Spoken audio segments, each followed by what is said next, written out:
சித்தார்த் அக்ஷரா, இன்னைக்கு நம்ம சுப்ரபாதத்துல 5வது பாட்டு பார்க்க போறோம். சரியா? அக்ஷரா, நீ ஸ்ரீராம ராம ராமேதி சொல்றியா? ஸ்ரீராம ராம ராமேதி ரமே ராமே மனோரமே சரசநாம தத்துவம் ஸ்ரீராம நாம வரானனே. ஸ்ரீராம ராம ராமேதி ரமே ராமே மனோரமே சரசநாம தத்துல்யம் ஸ்ரீராம நாம வரானனே. ஸ்ரீராம ராம ராமேதி ரமே ராமே மனோரமே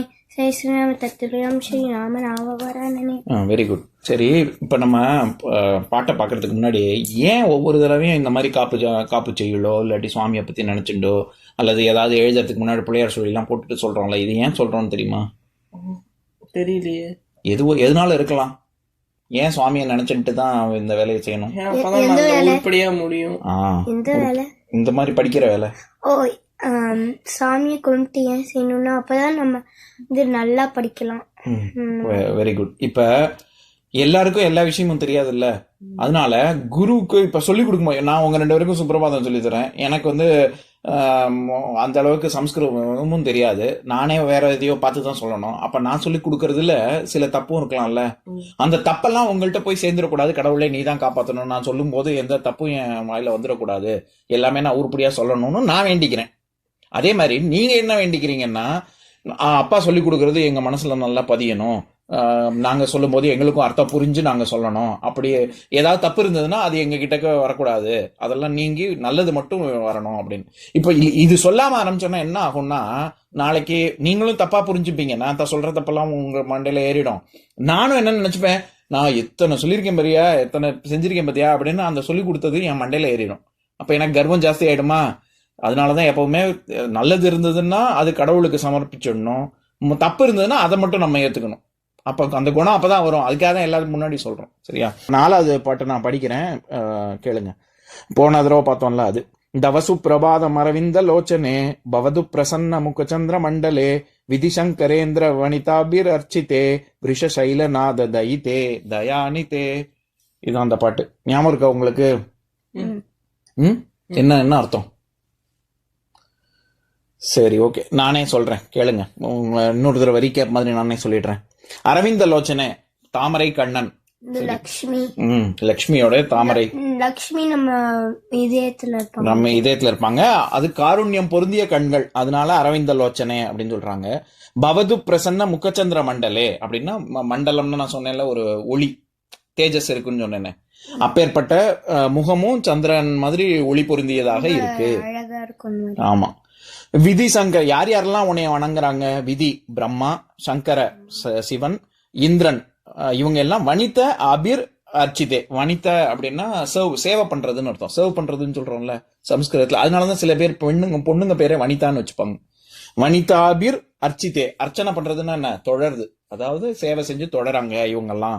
விஷசைலநாதன், விஷாத்ரி அப்படின்னு சொன்னேனே, மலை 7 மலையில ஒரு மலை விஷாத்ரி அப்படின்னு, விஷபாத்ரி. அந்த விஷசைலர், அந்த சிகரத்தில் இருக்கும் நாதனே, அவன் மனசுல இருக்கக்கூடிய லக்ஷ்மியே அப்படின்னு. இப்ப 5வது பாட்டு. அத்ரியாதி சப்த ரிஷய சமுபாஸ்ய சந்தியாம் ஆகாஷ சிந்து கமலாணி மனோகராணி ஆதாய பாதயுகமர்ச்சயிதும் பிரபன்னாஹ சேஷாத்ரிசேகர விபோ தவ சுப்ரபாதம். இதான் பாட்டு. இப்ப பதம் பிரிச்சு பொருள் பார்க்கலாம். அத்ரி ஆதி, அதாவது ஒவ்வொரு மன்வந்திரத்திலையும் ஒரு 7 ரிஷிகள் இருந்தாங்க. அந்த ரிஷிகள் அவங்க கிட்ட இருந்து தான் எல்லா வேதம் எல்லாமே தோன்றி இருக்கு. சரியா? இப்போ நம்ம கால அளவு இருக்குல்ல, அதை நம்ம எப்படி பிரிச்சிருக்கோம்? அப்ப இங்கிலீஷ்காரங்களா எப்படி பிரிச்சிருக்காங்க? காமன் இரா, ஜீசஸ் பிறந்ததுக்கு அப்புறம், அது முன்னாடி கிறிஸ்டன் இரான்னு சொல்லிட்டு இருந்தாங்க, இப்ப காமன் இரான்னு சொல்றாங்க. ஜீசஸ் கிரைஸ்டுக்கு முன்னாடி அப்புறம் அப்படின்னு பிரிக்கிறாங்கல்ல. நம்மளுடைய கால அளவு அப்படி கிடையாது. நம்மளுடைய வருஷ அளவு ரொம்ப கணக்கே பண்ண முடியாது. அதனாலதான் அதை சனாதன தர்மம்னு சொல்றோம். என்ன கணக்குன்னா, 4 யுகங்கள் இருக்கு. சத்தியயுகம், திரேதா யுகம், துவாபர யுகம், கலியுகம். இப்ப நம்ம இருக்கிறது கலியுகம். மகாபாரத போர் முடிஞ்சு கிருஷ்ணர் இறந்து போறாருல, அவர் இறந்து போறதுல இருந்து கலி ஆரம்பிச்சிருச்சு அப்படின்னு சொல்றாங்க. ஆமா, கிருஷ்ணர்னா பூத உடலை விட்டுட்டு போறாரு. கிருஷ்ணர் கடவுள் இன்னைக்காவது சாக முடியுமா? இல்ல, ஆனா ஒரு சோல் இருக்கு. ஆமா, அவர் அவர் அவர் வந்து மகாபாரதத்துல எல்லாருக்கும் யாதவ குலத்துல தோன்றினார்ல, அந்த கிருஷ்ணர் மறையிறது வந்து ஒரு 5100 வருஷத்துக்கு முன்னாடி அப்படின்னு சொல்றாங்க. ஸோ கலியுகம் ஆரம்பிச்சு 5100 வருஷம் ஆரம்பிச்சிருக்கு. சரியா? அப்போ மொத்தம் கலியுகத்தோட மொத்த எண்ணிக்கை எவ்வளவுன்னா 4,32,000 வருஷம். அவ்வளவு காலத்துக்கு இந்த கலியுகம் தொடரும். கலியுகம் மாதிரி 2 மடங்கு 8,64,000 வருஷம் துவாபர யுகம். அது மாதிரி கலியுகம் மாதிரி 3 பங்கு திரேதா யுகம், கலியுகம் மாதிரி 4 பங்கு சத்திய யுகம். இந்த 4ம் சேர்ந்து ஒரு மகா யுகம். அப்படின்னு எவ்வளவு வருஷம் இருக்கும்? 4 லட்சம், 8 லட்சம், 12 லட்சம், 17 லட்சம், கிட்டத்தட்ட எல்லாத்தையும் சேர்த்தா பல லட்சம் வருஷம் ஆகுது இல்ல. இது சேர்ந்தது ஒரு மகா யுகம்.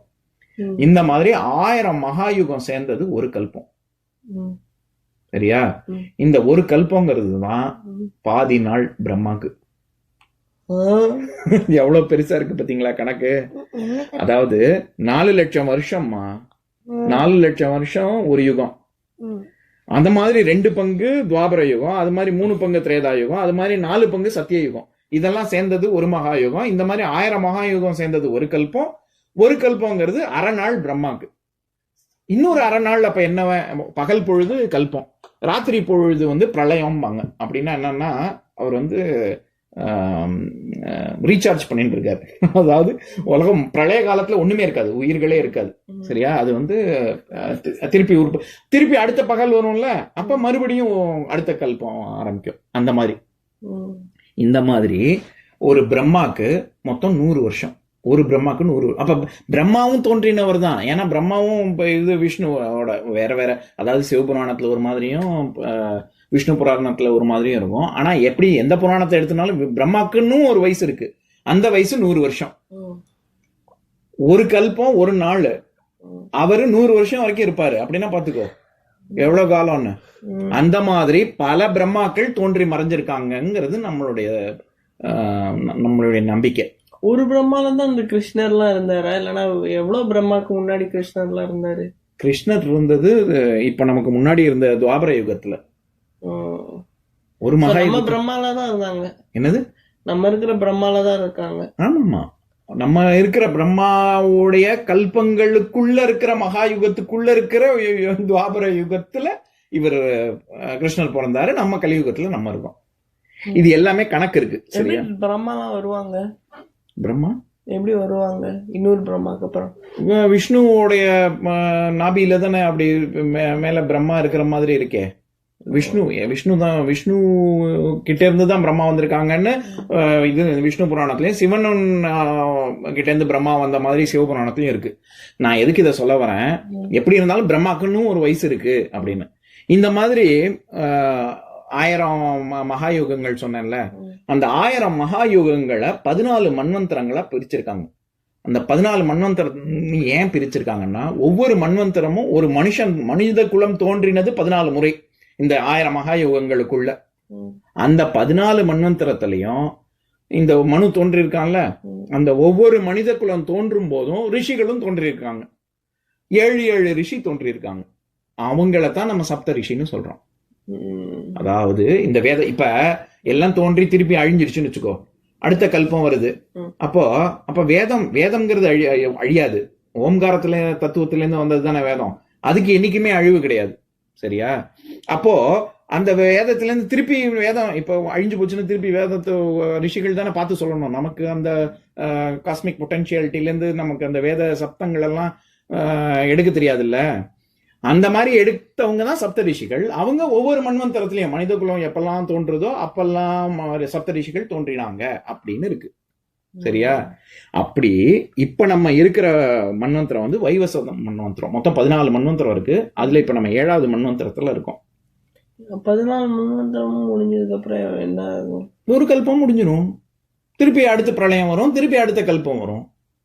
சைக்கிள் தானே இது. பிரம்மாவோட ஒரு நாள் தானே சொல்றேன். ஒரு நாள்ல இவ்வளவும் நடக்குது. சரி, எதுக்கு இதை சொல்ல நான் இப்ப நம்ம இந்த சுப்ரபாதத்துக்கு வருவோம். முதல்ல இந்த கணக்குல நான் அப்புறம் உங்களுக்கு சொல்றேன். இப்ப நீங்க இதை மட்டும் புரிஞ்சுக்கோங்க. நம்ம வைவஸ்வத நம்ம ஸ்வேத கல்பத்திலையும் அதுக்குள்ள இருக்கிற வைவஸ்வத மன்வந்தரத்திலையும் இருக்கும். சரியா? இதுல 7 ரிஷிகள் இருக்காங்க. வசிஷ்டர், காஷ்யபர், அத்ரி, ஜமதாக்னி, கௌதமர், விஸ்வாமித்ரர், பரத்வாஜர் 7. அந்த மாதிரி முதல் மன்வந்திரம் இருக்குல்ல, அது வந்து ஸ்வயம்பு மனு தான். ஸ்வயம்புவ மன்வந்திரம் தான் முதல் மன்வந்திரம். அப்பதான் ஸ்வயம்பு மனு தான் முதல் மனுஷன். அந்த மனு தான் முதல் மனுஷன் நினைச்சேன். முதல் ஒவ்வொரு 14 தடவை பிறக்கிறாங்கல்ல மனுஷங்க, அதுல ஒவ்வொரு மனுஷனுக்கும் ஒவ்வொரு பேரு. முதல்ல பிறந்த மனுவுக்கு பேரு ஸ்வயம்புவ மனு. ஸ்வயம்புனா தானாவே உதித்தவன் அப்படின்னு அர்த்தம். ஸ்வயம்புவ மனு. அந்த மாதிரி இப்ப வைவஸ்வத மன்வந்திரத்துல இருக்கும். சரியா? இதெல்லாம் எதுக்கு சொல்றேன், இந்த ஸ்வயம்புவ மனு முதல்ல இருந்த மனு இருக்கு, மன்வந்திரம் இருக்குல்ல, அதுல 7 ரிஷிகள் இருந்திருப்பாங்கல்ல. அந்த 7 ரிஷியில முதன்மை வாய்ந்த ரிஷி அத்ரி ரிஷி. அப்போ இங்க இந்த விஸ்வாமித்திரர் இங்க தட்டி எழுப்பும் போது சுப்ரபாதத்துல என்ன சொல்றாரு, அத்ரியாதி சப்த ரிஷி அப்படின்னு சொல்றாரு. அத்ரி முதல், அத்ரி கூட்டல் ஆதி, அதுதான் அத்ரியாதி. சரியா? அத்ரியிலிருந்து ஆரம்பிச்சு எல்லா சப்த ரிஷி. அவர் வந்து இந்த மன்வந்திரம், அவர் ராமர் வந்து நம்ம என்ன நம்ம திரேதா யுகத்துல ராமர் வாழ்ந்ததா நமக்கு நம்புறோம். சரியா? அவர் திரேதா யுகம்னா ஏதோ அத்ரி வந்து இந்த மன்வந்திரத்துல, இந்த கல்பத்துல, இந்த யுகத்துல இருக்கக்கூடிய ரிஷி ஆன அத்ரியே அப்படின்னு அவர் சொல்லல. அவர் என்ன சொல்றாரு, எல்லா பிரம்மா தோன்றினதுல இருந்து முதல்ல தோன்றின ரிஷி, இதுல மனுல இருக்க மன்வந்திரத்துல இருக்கக்கூடிய முதல் ரிஷியான அத்ரியில இருந்து ஆரம்பிச்சு எல்லா சப்த ரிஷியும் அப்படின்னு சொல்றாரு. சரியா? அந்த எல்லா சப்த ரிஷியும் என்ன பண்றாங்க, அத்ரியாதி சப்த ரிஷியஸ் சமுபாசிய சந்தியாம். அவங்க இந்த சந்தியா காலத்துல, இந்த காலங்காத்தால அவங்க எல்லாரும் தொழறாங்க, வேண்டுறாங்க. எங்க வேண்டுறாங்க, என்ன வேண்டுறாங்க, ஆகாஷ சிந்து கமலாணி மனோகராணி. கமலம்னா என்ன பூ? கமலம்னா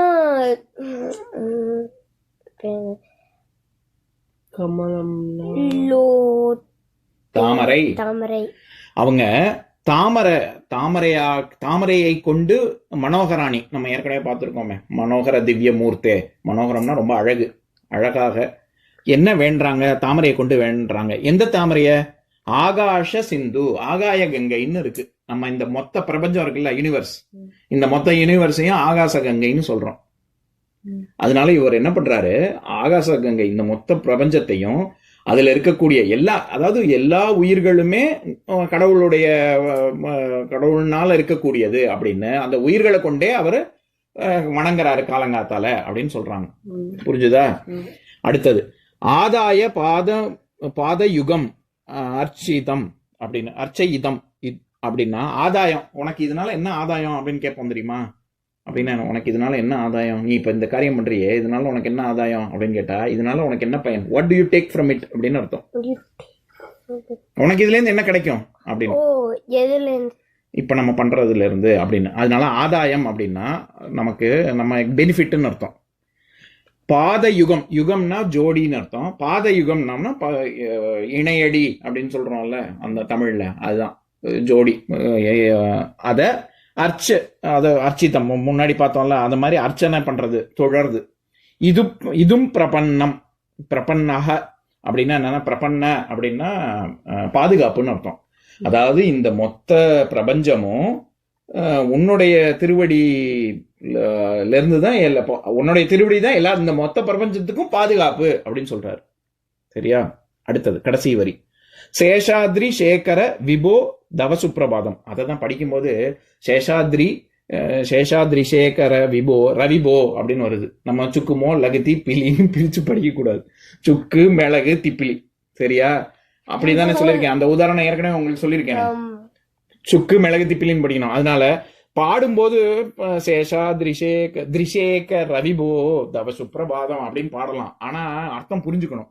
அது என்னன்னா சேஷாத்ரி, நான் சொன்னேன்ல 7 மலை இருக்குன்னு. விஷாத்ரி போன பாட்டுல பார்த்தோமே, விஷபாத்ரி அப்படின்னு. அந்த மாதிரி சேஷாத்ரிங்கிறது தான் முதல் மலை 7 மலையில. சேஷாத்ரி சேகர, சேகரம் அப்படின்னா உச்சின்னு அர்த்தம். சேகரன், சந்திரசேகரன் அப்படின்னு சிவனுக்கு பேர் இருக்கே. ஏன்னா சந்திரனை சேகரத்தில் உச்சியில் கிரீடமாக சூடியவனே, அதனாலதான் சிவனுக்கு சந்திரசேகரன் பேரு. அந்த மாதிரி இங்க சேஷாத்ரி சேகரன்னா யார சொல்றாங்க? அப்போ முருகனையா? முருகனையா? இப்ப இவ்வளவு நேரம் ஏன்டா 7 மலை யாரு? விஷ்ணு சொல்லி முருகனை பத்தியா சுப்பிரபாதம் பாடின்னு இருக்கோம். சேஷாத்ரி சேகர விபோ. விபோன்னா வைபவம்னு அர்த்தம், அதாவது தோன்றியவன். 7 மலையில் முதன்மையான மலையான சேஷாத்ரியின் சிகரத்தில். விஷ்ணுதான். என்னப்பா? ராமரும் விஷ்ணு. ஆமா, இது கேளுங்க. 7 மலையில ஒரு மலையான சேஷாத்ரியின் சிகரத்தில் சேஷாத்ரி சேகர விபோ, வைபவம், வைபவித்தம், சுவாமியோட வைபவம் அப்படின்னா தோன்றுதல்னு அர்த்தம். சரியா? அப்படி தோன்றியவனே தவசுப்பிரபாதம். அப்பேற்பட்டவனுக்கு என்னுடைய நமஸ்காரங்கள். அந்த விடியல் பொழுது நன்றாக அமையட்டும். தவசுப்பிரபாதம்னா அது அர்த்தம். புரிஞ்சுதா? இப்ப நான் பாட்டை படிக்கிறேன், என் கூட சேர்ந்து இந்த ஸ்லோகத்தை சொல்லுங்க. அத்ரியாதி சப்த ரிஷயஸ் சமுபாஸ்ய சந்தியாம் ஆகாஷ சிந்து கமலாணி மனோகராணி ஆதாய பாதயுகம் அர்ச்சயிதும் பிரபன்னாஹ சேஷாத்ரிசேகர விபோ தவசுப்பிரபாதம். இன்னொரு நாள் இன்னொரு பாட்டு பார்க்கலாம்.